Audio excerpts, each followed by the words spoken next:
All right, we had a late start today. We were supposed to go to Pilates and we never made it. It was kind of like a weird night, couldn't sleep very well. The two of us were a little restless, so we didn't get to sleep. We were up different shifts and we never made it. Finally got up and we came to Mimo's at the Four Seasons in Nashville and got some breakfast, the two of us. It is freezing here. Say hi, Mushi. Hey, how are you? Where are we going now? To Target, so you can go buy some bathing suits. Need some bathing suits because we're going to Hawaii and Turks, actually. And Turks as well, yes. So we're going to go to Target. Sydney was on the phone with me this morning, and she said that Target had a huge sale on new bikinis. So I'm going to go try these on. I'm not sure that I'm bikini ready, but we're going to see. Wish us luck. Hey, let's discuss this entire TikTok stupidity that just took place. Our kids have boycotted TikTok from the very beginning. They did not go on TikTok. Yesterday, TikTok went out in the evening and the whole world went upside down. And all these people that said that this is the only way that they can make money are all in freaking out. And now we get news that it's been restored. What is happening with our world, Joshy? Well, there's a lot happening. It's so stupid. It is very silly. Such a publicity stunt. It's so stupid. Yes, I would agree with that. Absolutely publicity stunt. Like, if you thought it was going to go away, it has like a quarter of an IQ. And most people who use TikTok have like a half of an IQ. Thank you. I use TikTok, so thank you. But no, I like scrolling in it. But it's just, I actually was kind of excited because it was one less thing to scroll. I kind of was like, maybe it's just time that we just not have that. You wouldn't know what to do with yourself. I still have Instagram to scroll. You wouldn't know what to do with yourself. No. You're on social media a lot. I'm on social media a lot, yes. But I do think it would have been good to like have an excuse not to. And then just remove it. I know I could. Yeah. I don't want to do that though. You I know I should. You should try it. I got off of Facebook over a year ago. And you're off at Instagram too now. I am. Do you feel better? Yeah, because it's just a bunch of clutter and nonsense. So, yeah, I did for me personally. I think everyone's very bored with themselves. So, they don't know how to interact with one another. That's true. So, interpersonal skills and relationships, natural relationships have kind of gone by the wayside. Everyone's very comfortable on their phones or their computers and stuff like that. Me included, but like, yeah, that whole social media thing is a massive. I have my own perspective on it. You and I have talked about it. So I think it's a massive downfall to our society. Yeah. So no, I agree. I think, it's a total joke. I will say it's also very challenging if you have like a business to not have something to advertise with. Like people aren't looking in papers and like it's kind of hard. People like old school. What did people do before social media? They looked at advertisements in papers.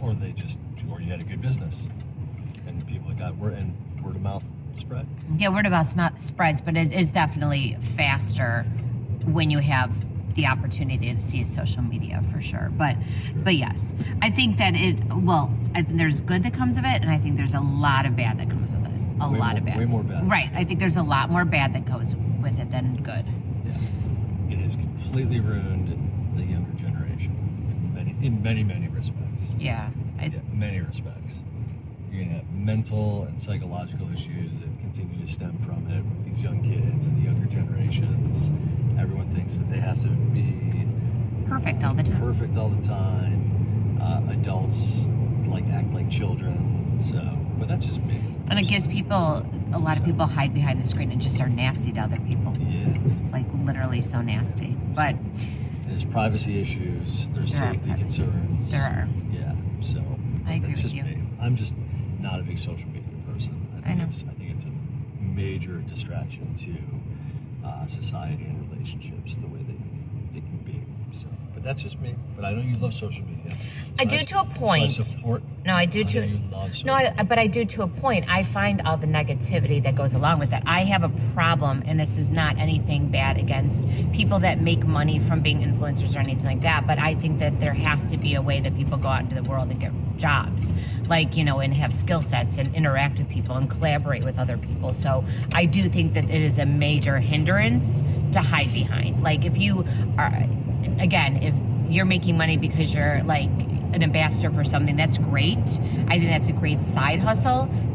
But I think that people need to go out and get jobs. So I do think that it is a big distraction, and I'm not a big proponent for that, because if the world did go crashing down, you can really only say your only skill set is taking selfies. So I have a problem with that, but I don't take away from the fact that if people are trying to make money, they're trying to make money however they're trying to do it. I do also think that it's not great when it comes to like little kids when they're growing up and they're just like on their phone from like little kids, and they have no interaction skills at all because they're sitting at a table with their parents and they're not even talking to them. Like, I'm not a fan of that. You know, I don't get that. Like, they have no idea how to interact with people. So, but the whole thing with the TikTok thing was just stupid. It was just stupid. Like, the fact that like it really like blew out of control like that for like all of maybe 5 hours of being out. It was all orchestrated. Anybody who thought that it wasn't orchestrated, and it's all already orchestrated. Everyone knows who's behind the scenes. They already know who's going to buy TikTok and how the deals are already structured between China and the U.S. and all of that good stuff. It's already been taken care of, is my guess.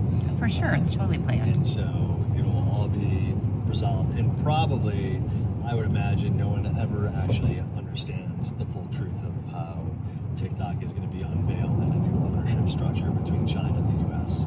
So that's my guess. So I personally don't like the idea of anyone owning anything and trying to get rights from all of us. I think it's also like scary. If it's our own government or China's government, anyone that has all this information, and the reason why our government buys it. Then no one should be on social media. No, I agree with you. I agree. I totally agree with that. But I'm saying, like, if our government even buys it, to me, it's just another form of trying to own, like, our own thoughts. Like, they're taking over, they're now controlling over what we're able to see, what we're not able to see. They're totally controlling over our own propaganda of what's in front of us. And so it's just a little freaking scary. And I mean, then we're turning into a China, basically. That's exactly how the other countries work. And so well, I'm very excited for all of you who love TikTok. That it's back, and the hiatus was only about 10 hours, so hopefully everyone can take a deep breath, and all the artists and all the influencers and all the folks can like not freak out. They've got their followers again. It's wonderful. You just gotta keep promoting and doing your thing. So yeah, welcome back to TikTok. Super happy for everyone. One last thing that I want to say though is I think it's being in the music business with all like the different artists and stuff like that. I do think that there is something to be said. Like, you have these musicians that get like discovered on TikTok, but the truth is all they really have is followers. They really don't have fans. So it's not really a true identification of how much they're really loved. And I personally have a hard time with people getting record deals and stuff like that just because you see them play for 2 minutes on TikTok. I think there's incredibly talented people out there, and it's almost like video killed the radio star. I feel like TikTok has killed like the musicians, because I don't think it's really fair, especially since you get dropped once your numbers go down. Like, so like you got TikTok followers, and all of a sudden the TikTok followers go away, and all of a sudden you're being dropped, when I just don't think it's fair to the industry. I understand. I get that. I have a hard time with that. I'm still old school when it comes to that part of it. I think you hear a lot of that from most of the artists, songwriters, producers, artists that are out there as well. That, they much prefer it to be an organic way, the old way. But the music business has gotten to be very, very much following the algorithms and following the numbers and all of that stuff. And so it's really taken away just kind of the old school natural way to make it in the industry. But I think that's happened not just in music. No, it's like everything. Yeah, 100%. Yeah, So, they have to rely on that. They rely on the algorithms. I agree.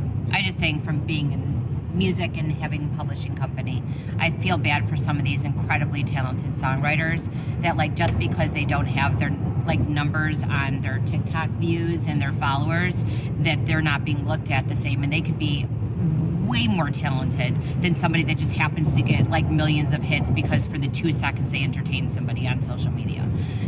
So I have a hard time with that because we have incredibly talented people on our roster, and they may not have the numbers, but they are so freaking talented. So, all right, that's our 5 minutes of TikTok talk. TikTok talk. Bye. I love you. Bye. You just hung up, say you want away. You, yeah. You.